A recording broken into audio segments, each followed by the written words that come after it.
Najita Pinangan Turimba, prajurit Sabta Marga. Pam pam pam, pam pam pam pam. Selalu berbuat kebaikan dan selalu berpikir positif.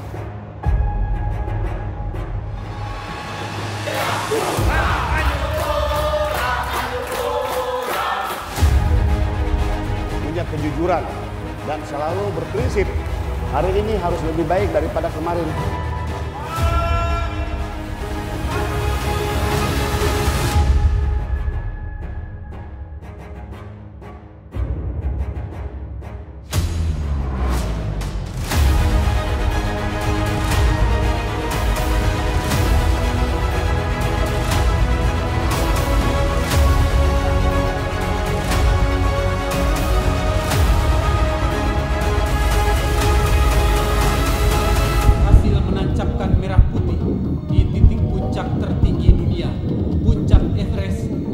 ketinggian 8.848 meter. Ya, berbuatlah yang terbaik. Berbuat untuk diri sendiri, untuk keluarga, berbuat untuk masyarakat, bahkan berbuat untuk negara kesatuan yang sangat kita cintai ini.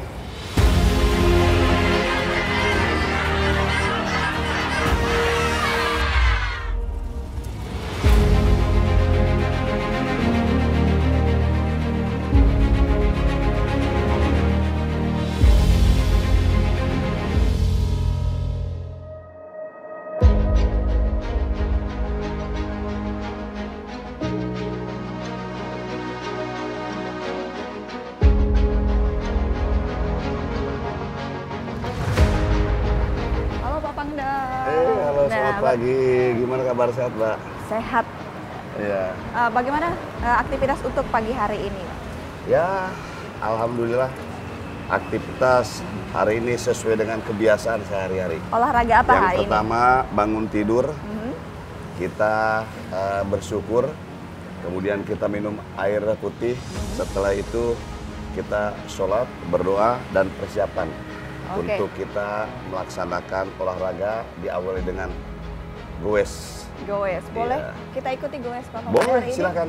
Ya. Oke, baik Pak. Jadi mau mengikuti sekarang, kapanpun, setiap saat. Kita welcome dan bersama-sama dengan siapapun untuk sekaligus sehat, olahraga, dan bersilaturahmi. Oke, boleh kita langsung Pak? Boleh, boleh ya.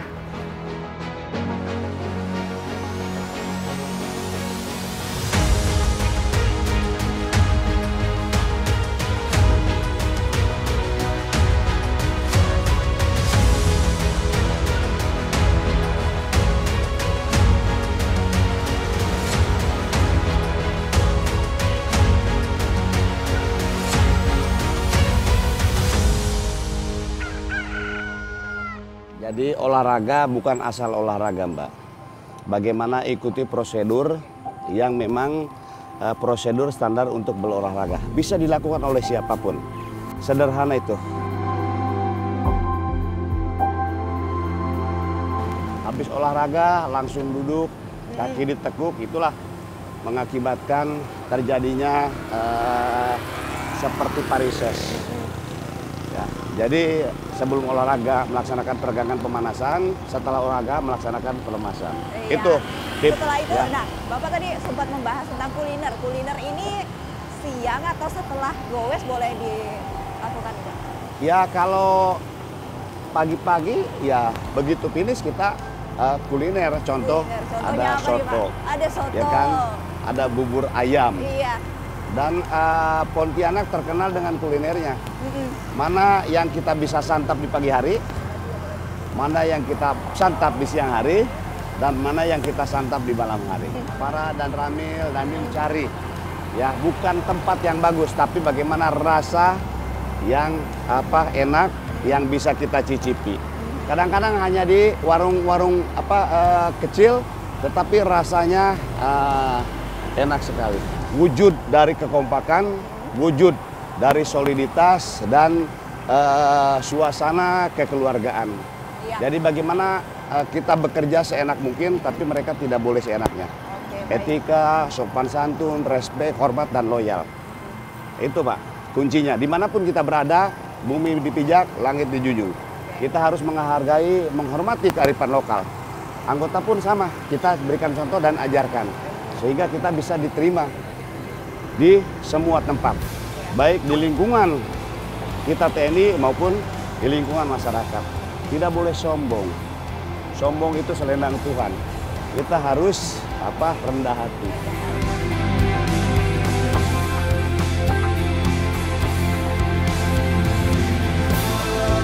Pangkat dan jabatan itu hanya titipan, Pak. Pangkat dan jabatan hanya titipan, Pak. Ya, kita masyarakat biasa. Kita berasal dari rakyat, berjuang bersama rakyat, membantu mengatasi kesulitan rakyat untuk kepentingan rakyat. Harapan kedepannya untuk masyarakat di Kota Pontianak? Ya, harapan ke depan punya semangat, punya kesadaran, punya tanggung jawab, punya kejujuran, dan selalu berprinsip hari ini harus lebih baik daripada kemarin. Kenapa, Dan Pak? hari esok harus lebih baik dari hari ini. Makanya harus selalu positive thinking, harus selalu berbuat kebaikan. Jangan iri dengki sama orang. Kalau ada rezeki berbagi, sodako. Tidak akan kurang yang kita miliki dengan kita berbagi kepada orang yang membutuhkan. Di sini saya bagaimana membantu program Angkatan Darat, program saya TNI Manunggal Air. Bagaimana menurunkan stunting, bagaimana program dari Angkatan Darat Babinsa Masuk Dapur. Bagaimana kita berbagi kepada masyarakat.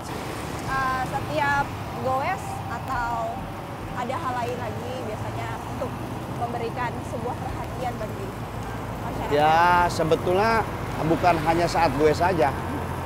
Ya, saat kegiatan-kegiatan lain pun kita memang sudah ada program untuk kegiatan-kegiatan sosial. Seperti apa, Pak? Ya, contoh bahwa kita selalu membantu untuk menurunkan angka stunting, ya kan, dengan membagikan gizi kepada masyarakat yang membutuhkan. Kemudian yang kedua, kita juga melaksanakan kegiatan bakti sosial, ya, baik yang sudah diprogramkan maupun situasional. Ya. Ini sudah tersebar di setiap kabupaten kota yang ada di Kalbar atau hanya mencakup Kota Pontianak saja dulu? Di semua tempat. Jadi mulai dari saya selaku Pangdam, para Danrem, para Dandim, ya kan, sampai dengan tingkat Danramil, bahkan Babinsa, termasuk satuan-satuan tempur pun yang ada di wilayahnya, dia melaksanakan kegiatan teritorial terbatas, melakukan tindakan judi online maupun pinjam online karena akan menyengsarakan dia.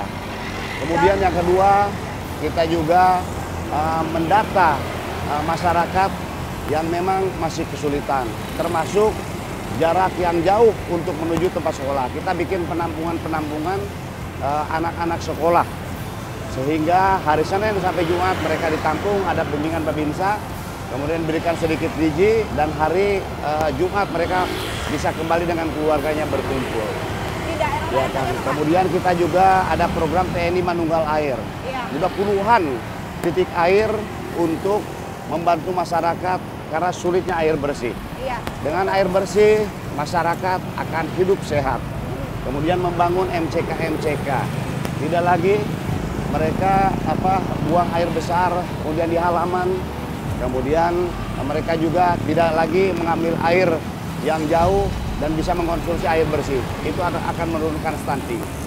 Kemudian kita juga memberikan pelayanan kepada masyarakat terkait dengan kesehatan. Di pos-pos perbatasan kita punya obat-obat, baik untuk anggota maupun untuk mendukung, membantu masyarakat yang memang membutuhkan obat.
Wah,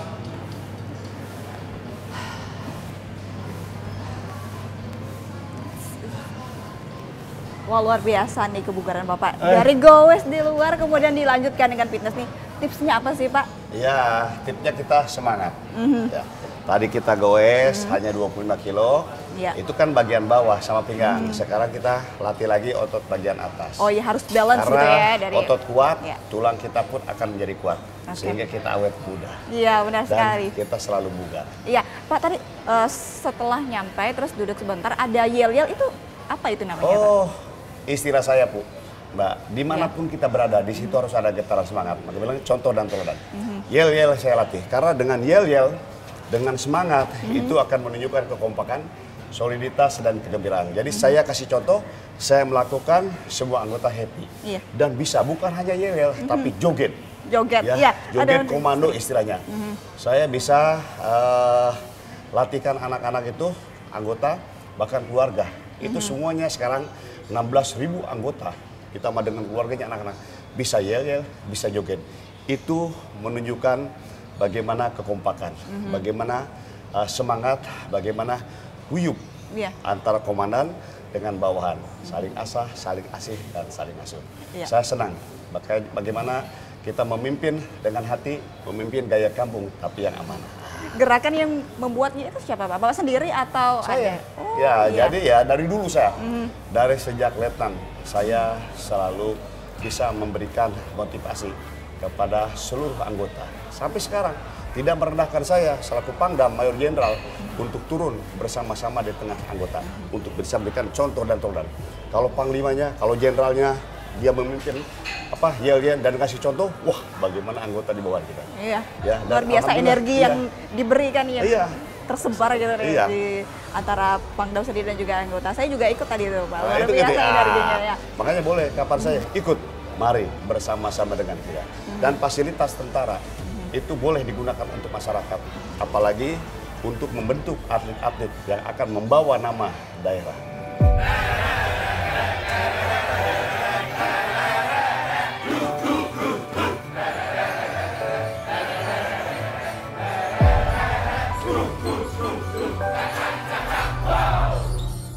Ini olahraga apa lagi nih Pak?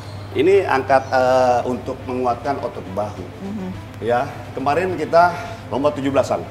Lomba menggendong istri. Waduh, luar biasa. Kenapa? Ini praktek, bukannya kadang-kadang, tapi praktek dalam kehidupan sehari. Kalau istri kita terjadi sesuatu, siapa yang akan gendong? Suami. Ya, berarti siapkan fisik kita untuk mengantisipasi segala macam bentuk kemungkinan. Iya. Angkat istri, angkat anak kalau terjadi sesuatu, ya kan bisa saja terjadi. Memang kalau ada apa-apa, kita bersandar pada orang lain, pasti orang yang terdekat lah. Iya, benar. Jualan, jalan, amankan, limolan.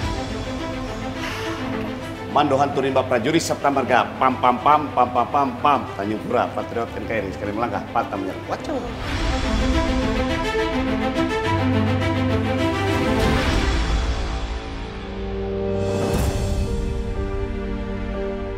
Saya anak tiga. Anak tiga. Yang pertama namanya Arya Eprestiawan. Itu diberi nama sama Pak Prabowo. Anak seorang kesatria yang dilahirkan setelah orang tuanya mendaki puncak tertinggi di dunia, yaitu Gunung Everest. Oke, luar biasa. Anak kedua sekarang kuliah di UI S2, namanya Karten Nidia Aulia. Kenapa Karten? Dia dilahirkan saat saya berada di puncak gunung tertinggi di Indonesia, yaitu Karten Piramid. Yang ketiga Nabil Kansah. Artinya? Ya, sekarang dia lagi kuliah di Bandung. Ya, alhamdulillah kita dengan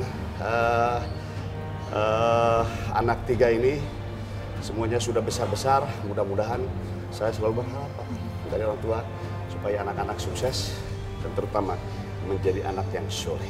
Berarti berguna untuk agama, berbakti kepada orang tua, dan berguna untuk masyarakat bangsa Indonesia. iya, berarti tidak ada satupun yang menjadi anggota TNI seperti Tidak Bapak? ada. Kita yang jelas kita arahkan, kita bimbing, kita bina, dimanapun dia, apapun nanti dia pekerjaannya, kita berikan dukungan. Yang jelas harus fokus dan harus bermanfaat.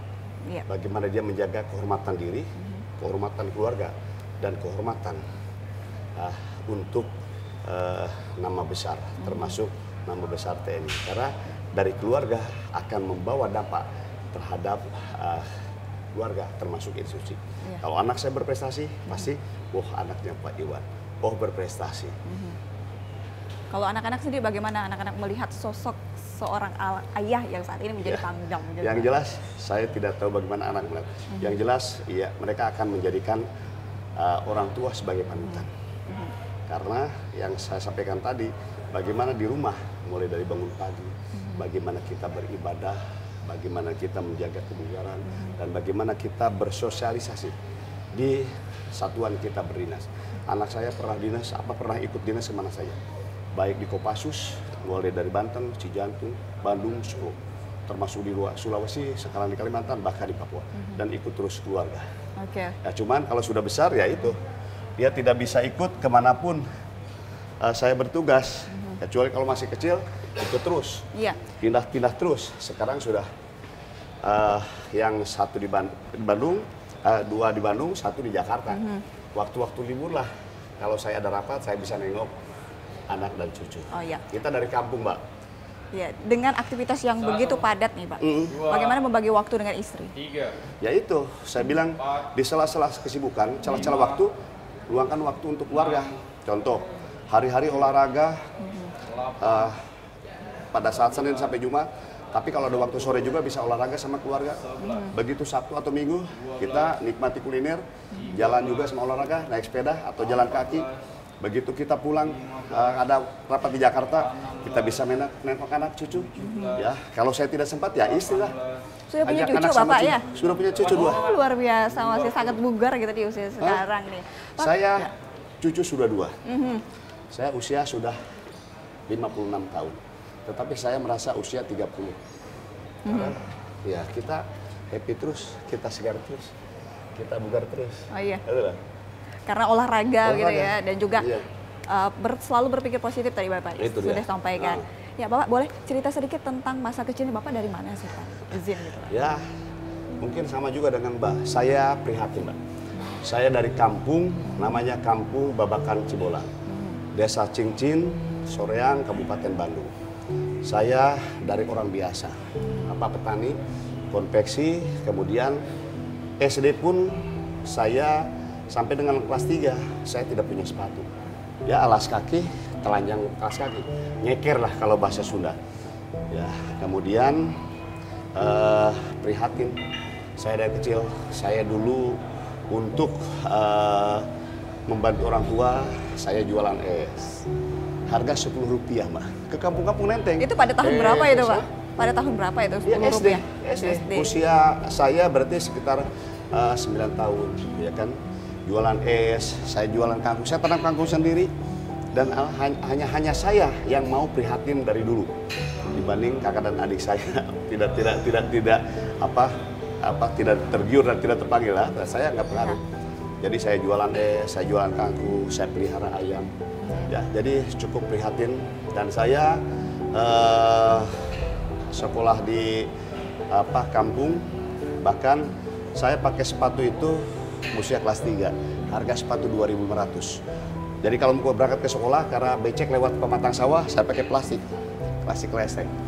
Jadi seperti itu saya bisa bayangkan, saya selalu cerita bahwa tidak terbayangkan saya bisa jadi jenderal seperti ini.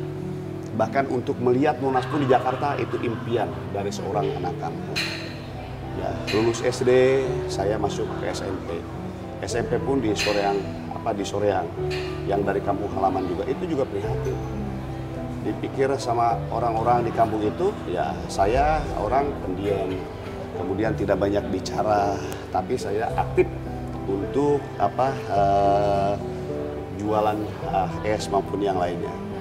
Setelah dari SMP, saya lanjut ke sekolah di Margahayu. Nah, disitulah lingkungan saya, lingkungan tempat tentara. Tapi ya mungkin bisa juga mengajak kepada seluruh masyarakat, jangan berkecil hati. Tidak ada yang tidak mungkin untuk kita bisa sukses. Tapi harus prihatin, harus kerja keras. Saya seorang anak kampung bisa jadi pangdam.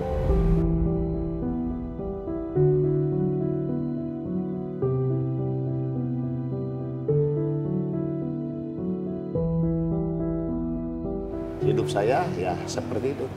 Hidup di bawah orang tua yang memang serba dengan keterbatasan. Ya, ada berapa saudara Bapak? Saya 8 bersaudara. 8 anak. Kemudian sekarang tinggal 6. Ya, ada 2 yang sudah mendahului, 1 yang waktu masih kecil dan yang kedua adik saya laki-laki kurang lebih 4 tahun yang lalu sudah meninggal. Bapak sendiri anak keberapa, Pak? Saya anak kedua. Anak kedua dari 8 bersaudara. 8 bersaudara.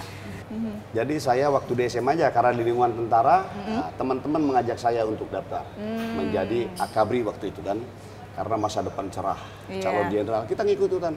Ya puji syukur Pak, dari sekian banyak ya yang lulus saya sendiri. Tapi pertama saya mengalami kegagalan. Saya juga tidak tahu seperti apa. Bahkan namanya tes pun saya tidak tahu. Pokoknya ngikut saja. Mungkin karena kehidupan saya sehat, hari-hari mungkin olahraga kampung supaya seperti main pedang, kemudian ucing bancakan, ucing geret dan sebagainya. Jadi ya fisik saya bagus. Perasaan saya semua tes saya selalu depan dan bisa. Tetapi kenapa kok pulang? Ya sih saya tidak tahu juga. Ya kan tahun berikutnya saya kuliah dulu, tapi saya berlatih, saya coba lagi. Alhamdulillah saya berhasil. Ya. Tapi semua itu tidak diraih dengan malas. Diraih dengan kerja keras, punya kesadaran untuk membina fisik dan untuk belajar. Kalau untuk tentara jangan melakukan perbuatan susila. Kalau mau jadi tentara jangan coba-coba narkoba. Bagaimana hidup sehat? Bagaimana selalu minta doa restu dari orang tua. Ya, selalu berbagi, selalu bisa menjadi contoh dan teladan. Saya selalu berdoa, ya Allah, jadikanlah keluarga saya sakinah mawaddah warahmah, berikan kesehatan, tingkatkan keimanan dan ketakwaan, jadikan anak-anak menjadi anak yang soleh, berikan jodoh yang soleh, dan bagaimana anak-anak cucu kita bisa mendoakan kita sampai kapanpun.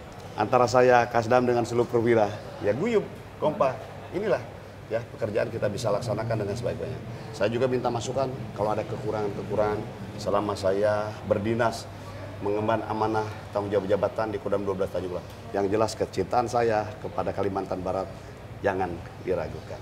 Kecintaan saya untuk menjaga keutuhan negara kesatuan Republik Indonesia jangan diragukan. Saya tegak lurus kepada Kasat Panglima TNI dan kepada Presiden Republik Indonesia untuk komitmen menjaga keutuhan negara kesatuan Republik Indonesia.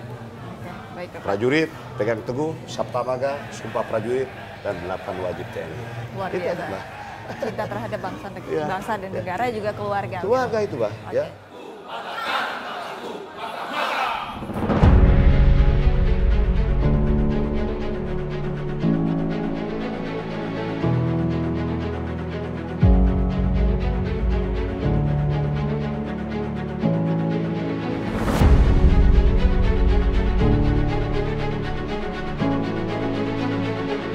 Setelah fitness atau ini akan melanjutkan aktivitas? Setelah fitness pembersihan kita ada serah terima jabatan. Jadi bagaimana kita menghargai ya yang telah membantu saya. Diacarakan, diupacarakan, dilepas secara terhormat. Dan kita sambut pejabat-pejabat yang baru yang akan membantu saya di dalam masyarakat tugas dan jabatan.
Ya pemirsa, tadi kita sudah mengikuti aktivitas sehari-hari Pak Pangdam sebelum bekerja.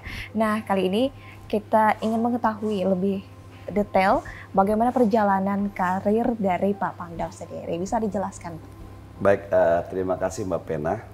Saya merasa tersanjung dan terhormat di mana sahabat kita dari TPRI dan karena hanya sekarang, dari sejak saya letnan selalu saya jaga silaturahmi dengan awak media termasuk dengan TPRI. Dan terima kasih kepada orang tua saya yang sudah membesarkan. Saya juga selalu menjaga dari dulu kehormatan diri termasuk kehormatan keluarga dan orang tua. Saya tidak pernah aneh-aneh. Saya selesai SD di SD Cibolang, SMP di Suryang Putra dan SMA di Margahayu. Nah disitulah saya mulai tertarik karena diajak sama teman-teman saya di sekolah SMA. Kebetulan sekolahnya di Margahayu.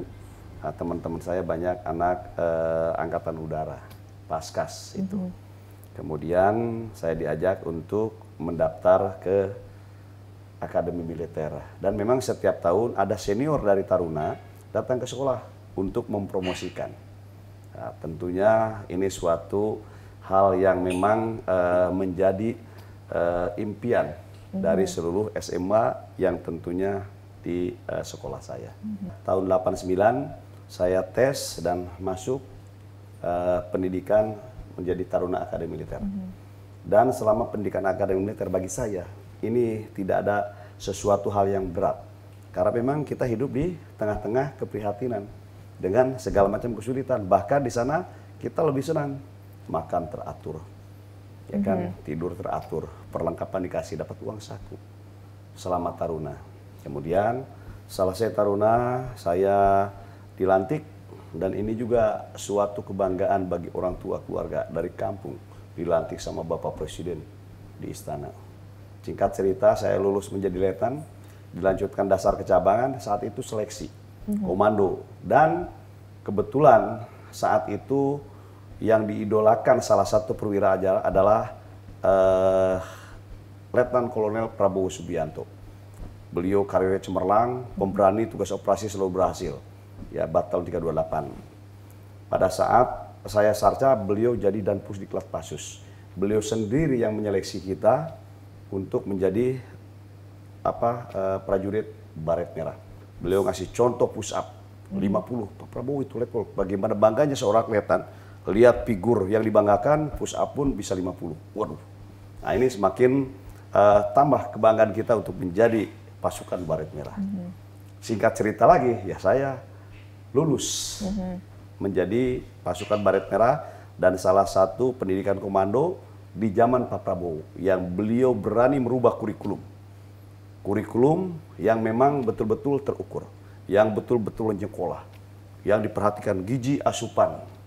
Ya, sehingga selesai pendidikan, jago menembak, jago bela diri, jago lari. Singkat kata, selesai latihan komando. Dan di situ pun saya tidak merasa berat. Padahal itu menjadi momok bagi prajurit bahwa latihan Kopassus adalah latihan terberat di Angkatan Darat. Tetapi saya bisa. Ya. Kemudian singkat cerita lagi, setelah lulus komando, saya masuk satuan bersama rombongan Bapak Kasat sekarang. Ya, ada yang ke grup 1, ada yang ke grup 2. Kemudian saat itu ada kejuaraan judo di Magelang. Ya, dihadiri Pak Wismoyo selaku Kasat dan Pak Prabowo. Nah, kemudian juaralah polisi. Baik. Ya, karena pengurus judo Pak Wismoyo, akhirnya di depan Pak Wismoyo, Pak Prabowo tahun depan bahwa Angkatan Darat yang akan menjuari judo dan itu ya Kopassus. Akhirnya Pak Prabowo cari prajurit-prajurit terbaik. Ya, cari pelatih terbaik. Terpilihlah angkatan saya yang baru lulus komando, termasuk Pak Maruli. Kita ambil sabuk hitam di Korea. Pagi, siang, sore tidak mengenal lelah. Ya, kita semangat untuk berlatih. Kemudian setelah 1,5 tahun ada lagi informasi bahwa Malaysia mau mengibarkan bendera Malaysia pertama di Asia. Pak Prabowo terpanggil lagi. Akhirnya cari prajurit terbaik di Kopassus. Ya kebetulan kita yang lagi fisiknya JOS, kemudian letnan-letnan baru, kitalah terpilih. Ya dari sekian banyak, saya terpilih untuk mendaki Mount Everest. Kemudian Pak Maruli lanjut untuk berlatih TC Judo. Akhirnya Pak Maruli juga sukses menjadi juara Asia, ya kan, kejuaraan judo militer. Saya berhasil di Mount Everest. Nah, saya besar di Kopassus. Jadi jabatan-jabatan di Kopassus mulai dari dan unit, kemudian dantim, kemudian danki, pasiop, kemudian kasiop, wadanyon, dan sekolah komando, dan sekolah sepes, kemudian dan sekolah secaba, kemudian saya jadi danyon di Kopassus di Solo bersama Pak Maruli, kemudian habis itu jadi wadan pusdikpasus jadi wadan pusdikpasus, jadi wadanruk di Solo, kemudian jadi wadan pusdik Batu Jajar, habis itu jadi danbrig di Kostrad. Ya alhamdulillah, jadi saya dapat kemudahan di dalam karir jabatan. Dan Brig Kostrad, habis itu Alikodal jadi Danbrig 7. Setelah itu saya jadi ASOP di Jawa Tengah. Kemudian habis itu saya kembali lagi di Kopassus menjadi Dan Pusdikpasus. Setelah Dan Pusdikpasus saya jadi Danrindam di Jakarta. Habis Danrindam saya jadi Danrem di Jakarta. Habis Danrem di Jakarta saya jadi Danrem di Papua. Habis Danrem di Papua saya jadi Waaslat. Habis itu jadi Danjen Kopassus dan sekarang jadi Pangdam 12 Tanjung Pura. Penugasan baik luar maupun dalam negeri hampir semua saya sudah pernah melaksanakan tugas di daerah operasi. Ya, itu singkat cerita untuk tugas saya, termasuk karir jabatan secara singkat. Kemudian tugas operasi juga tantangan terberat ya, bagaimana kita membawa prajurit di lapangan supaya anggota berhasil dan selamat. Dan tugas di luar tugas militer adalah pendakian Mount Everest, yang itu menghadapi tantangan begitu luar biasa. Karena kita dari iklim tropis, orang tidak berpengalaman, tidak pernah lihat gunung es, ujuk-ujuk mendaki ke puncak gunung tertinggi di dunia. Coba bayangkan. Luar biasa.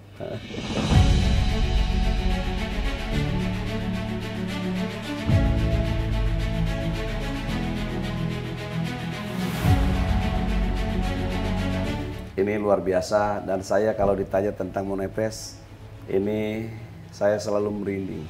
Ya, rasa bangga saya bahwa saya pernah memberikan sedikit sentuhan untuk membawa nama harum bangsa. Mbak tahu bahwa Mount Everest itu adalah puncak gunung tertinggi di dunia. Ketinggian 8.848 meter. Tidak semua orang bisa mendaki ke sana. Dan saya salah satu yang mewakili bersama dengan rekan-rekan. Pada saat itu yang lebih hebat lagi siapa? Adalah idenya Mayor Jenderal TNI Prabowo Subianto, yang punya ide gagasan untuk mengibarkan bendera merah putih di puncak tertinggi dunia. Pak Prabowo, setahu saya, beliau punya cita-cita segap kapten, pengen mengibarkan bendera di puncak tertinggi Indonesia, atau ada orang Indonesia yang berhasil puncak sana. Nah, tahun 96, waktu itu yang saya sampaikan tadi bahwa Pak Mahathir Muhammad memproklamirkan bahwa Malaysia mau mengibarkan bendera Asia Tenggara pertama. Begitu beliau dengar pernyataan itu, terpanggillah nasionalisme Prabowo Subianto. Bangsa Indonesia bangsa yang besar, kita tidak boleh kalah. Langsung beliau memerintahkan Letnan Kolonel Pramono Edi Wibowo, sekarang almarhum, dan Letnan Kolonel Pramono Wibowo menunjuk Kapten Infanteri Hadi, cari prajurit Kopassus terbaik dan cari pemuda-pemuda yang ada di Republik yang terbaik, yang punya pengalaman, kemampuan mendaki dan tidak mau menyerah. Alhamdulillah Pak, dari kurang lebih sekitar 30 orang atlet dan pendukung, 3 orang kita berhasil sampai puncak. Saya waktu itu Letnan 1, Iwan Setiawan, ada Sersan 1 Misirin, dan Pratu Asbidiono. Mereka orang-orang hebat, orang-orang luar biasa yang patut mendapatkan penghargaan.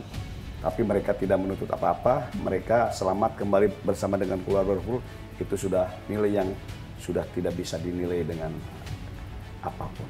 Ya, baik. Ya, kita mendapatkan penghargaan dari Bapak Presiden Soeharto waktu itu, kita dapat penghargaan dari Pak Faisal Tanjung, Panglima ABRI, kemudian dari Kasat, kemudian kita menjadi orang Asia Tenggara pertama sampai puncak operasi dan angkatan perang ketiga di dunia setelah Nepal, Indonesia dan Indonesia.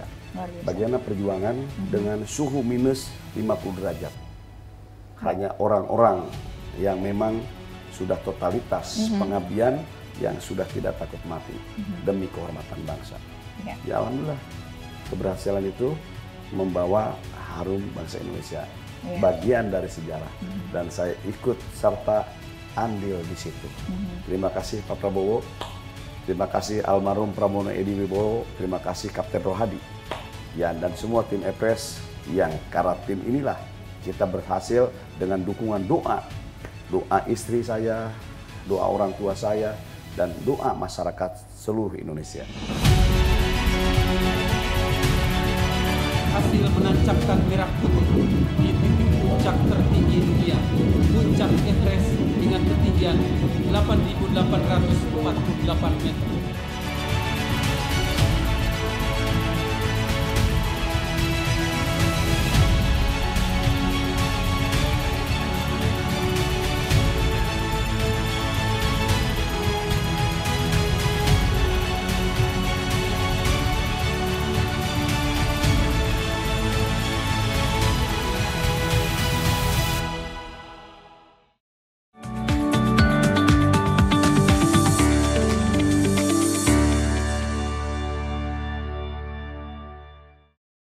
Sejak ditunjuk menjadi Pangdam 12 Tanjung Pura ini, langkah atau strategi apa yang sudah Bapak lakukan?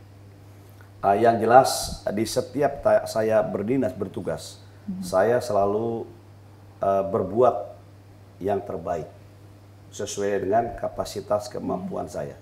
Saya bagaimana memimpin dengan hati, bagaimana kita memimpin dengan gaya kampung tapi amanah. Bagaimana kita memberikan contoh dan teladan, karena itu prinsip kepemimpinan. Ya bagaimana bisa bekerja sama dengan anggota, bekerja seenak mungkin tapi tidak boleh seenaknya. Bagaimana anggota itu merupakan bagian dari teamwork kita, bagian dari keluarga kita, bagian dari sahabat kita. Alhamdulillah semua perjalanan penugasan dimanapun kita bisa sukses karena ada hubungan emosional antara pimpinan dengan bawahan. Ada keterbukaan, ada kejujuran, dan ada perhatian. Baik secara moral maupun secara fisik nyata untuk diberikan kepada anggota. Ya, bagaimana terkait dengan isu-isu yang saat ini terjadi, Pak? Isu apa contohnya? Peredaran narkoba. Ya, ini jujur aja. Saya putra bangsa, saya tidak merokok dan saya tidak konsumsi minuman keras. Tetapi kita cukup prihatin dengan peredaran narkoba yang ada di Republik. Alhamdulillah dengan tekad yang bulat, dengan keseriusan kita, dengan sinergitas kita, kita bisa berhasil menggagalkan penyeludupan narkoba, terutama jenis sabu. Bayangkan, kurang lebih saya 17 bulan menjabat sebagai Panglima. Hampir 208,9 kg saya berhasil gagalkan sabu masuk ke Indonesia. Berarti hampir sekitar 3 juta orang yang berhasil kita selamatkan dari bahaya mengkonsumsi narkoba. Belum puluhan ribu ekstasi yang kami berhasil selamatkan. Ini kenapa bisa berhasil? Karena yaitu kita serius, kita fokus, kita tidak mengenal menyerah, tidak mengenal lelah, disiplin anggota, dan memberikan penghargaan kepada anggota yang berprestasi di lapangan dengan taktik, gaya, cara kita sendiri. Oke, baik. Terkait dengan sinergitas dari berbagai pihak ini seperti apa? Ya, alhamdulillah seperti yang Mbak ketahui, bagaimana hubungan emosional, sinergitas Pak Gubernur, kemudian Pak Kapolda, Pak Kajati, Pengadilan Tinggi, Bea Cukai, Imigrasi, hampir setiap minggu mereka berkumpul di Kodam kali-kali juga saya silaturahmi kepada mereka. Ya, berkumpul dalam rangka kita merajut silaturahmi dan sinergitas, termasuk menyampaikan keberhasilan anak-anak di lapangan dan ucapan terima kasih. Ya, kemudian TNI Polri bersama-sama turun, ya, di mana Babinsa, Bambim Kantibas membantu kesulitan rakyat sekelilingnya. Ada program dari Bapak Kasat, TNI Manunggal Air. Ada program dari Bapak Kasat, bagaimana membantu menurunkan stunting. Bagaimana kita peduli terhadap lingkungan. Bagaimana kita menyatu dengan alam. Jangan tebang pohon, tapi tanam pohon. Sekarang semua satuan membuat pembibitan-pembibitan yang akan ditanam dan dibagi secara gratis kepada seluruh masyarakat. Kemudian kita juga membantu rumah tidak layak huni kepada anggota masyarakat yang memang membutuhkan. Dan bukan kali ini saja. Terus kita akan laksanakan sesuai dengan kapasitas kemampuan kita. Kemudian kita juga mengajak para pengusaha dengan CSR-nya agar CSR-nya sampai kepada masyarakat bekerja sama dengan kita. Apakah terdapat Sungai Nunggal Air, Manunggal Stunting, Baksos, pengobatan massal. Bahkan kalau ada musibah-musibah seperti banjir, karhutlah, kita selalu tampil di depan, tampil di lapangan. Kita punya personil, kita punya kendaraan, kita punya perlengkapan. Jangan tanya terlalu banyak prosedur. Yang penting bantu dulu masyarakat. Oke, baik. Yang penting bantu dulu masyarakat ya. Ya, Pak, baik. Masih terkait dengan sinergitas. Nah, bagaimana menurut Bapak peran dari media khususnya TVRI dalam menginformasikan ke masyarakat terkait peredaran narkoba di wilayah perbatasan? Ya, baik. Selama ini saya lihat bahwa peran media di Kalimantan Barat ini bagus, ya, termasuk TVRI. Bahwa media itu memberitakan apa adanya. Ya, bahwa media itu memberikan informasi yang benar, bukan memprovokasi masyarakat. Ya, terbukti dengan hajat-hajat besar kemarin, pesta demokrasi pemilihan presiden, pemilihan anggota dewan, kan semuanya tersampaikan lewat media. Ya, bagaimana untuk menghibau supaya saling menghargai, saling menghormati, mengajak supaya pemilu damai. Ini juga sama untuk ke depan pemilihan kepala daerah, untuk kita sama-sama saling menghormati, sama-sama saling menjaga. Kami TNI tidak bisa berbuat banyak kalau masyarakat tidak membantu kami. Tokoh agama, tokoh pemuda, tokoh masyarakat, di samping forum komunikasi pimpinan daerah. Pak, bagaimana untuk menekan angka peredaran narkoba dan perdagangan orang, dan informasi seperti apa yang dibutuhkan yang bisa diinformasikan ke masyarakat sendiri? Baik, kita punya wilayah perbatasan hampir 1000 kilo, ya 987 kilometer. Itu sangat panjang dan cukup luas dengan dinamika medan yang ada. Personil kita sekarang ada 2 satgas, ya, ada 52 pos. Dulu 450 satu satgasnya, sekarang dikurangi, ya, kemudian posnya pun dikurangi. Ya, tentunya dengan seperti itu kita masih banyak dapat berbuat untuk bisa menggagalkan penyelundupan narkoba dengan cara dan gaya sendiri. Ditambah dengan dukungan dari komando atas. Bapak Kasat memberikan dukungan drone. Panglima TNI juga memberikan dukungan. Bahkan Pak Menhan pun, Pak Prabowo memberikan dukungan kendaraan untuk operasional di lapangan. Baik. Kami terus kaji dengan luasnya wilayah, apakah dari segi personil kami butuh bantuan tambahan. Apakah dengan perlengkapan kami juga butuh tambahan. Sehingga dengan luas wilayah itu terbantu dengan teknologi. Contoh drone yang bisa terbang sekian jam, yang bisa dilengkapi dengan thermal. Ya, karena mereka, ya mohon maaf, tanda tanya. Ya, mereka yang berusaha untuk menyelundupkan narkoba, mereka punya wilayah masing-masing. Mereka akan mengamati dengan keterbatasan TNI dengan menggunakan alat teknologi. Di sini kosong, mereka kucing-kucingan. Kan? Nah, sehingga ini kita juga terus evaluasi, berikan masukan baik kepada kita Bapak Kasat, Panglima TNI maupun Kemhan, bahkan kita juga ke perbatasan, kita komunikasikan dengan Badan Nasional Pengelola Perbatasan. Terus bagaimana kita juga merangkul pemuda-pemuda masyarakat, makanya salah satunya kita bentuk, ya kan, radar anti narkoba di wilayah perbatasan. Itulah tangan-tangan yang membantu kami di lapangan untuk memberikan informasi. Okay. Yang kecintaannya kepada masyarakat kita supaya tidak jadi korban. Baik. Ya, dengan patroli, dengan ambus, dengan hubungan emosional dengan masyarakat, membantu kesulitan masyarakat sehingga masyarakat yang tadinya tidak mau lapor jadi lapor, yang tadinya tidak memberikan informasi jadi memberikan informasi. Bahkan bersama-sama dengan mereka siap untuk membantu menggagalkan penyelundupan. Oke, baik Pak. Terakhir, pesan apa atau hal apa yang ingin disampaikan bagi generasi muda dan juga masyarakat di Kalimantan? Baik, pesan bagi generasi muda bahwa saya mengajak untuk tingkatkan keimanan dan ketakwaan kepada Tuhan Yang Maha Esa.